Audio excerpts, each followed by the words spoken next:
台北市法务局针对37间的电影院来做稽查，初检发现新品电影院甲喜乐时代这个消防安检有问题，复杂了已经来合格，但是台德美丽华影城伫个卫生方面也是有缺失，必须伫个6月初5进前来改善，也若无上悬，罚款15000块。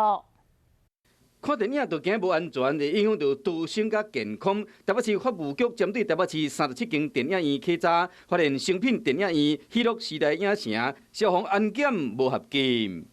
信义区的成品电影院消防设备的部分跟那个防烟的一个穿印布幕的部分没有用那个防烟标识。两间电影院经过复查，拢已经合格。伫卫生方面，国宾中村无打卫生标示的部分嘛已经改善。伫卫生管理人员无执照的部分，戏本区金华影城复查了后嘛合格。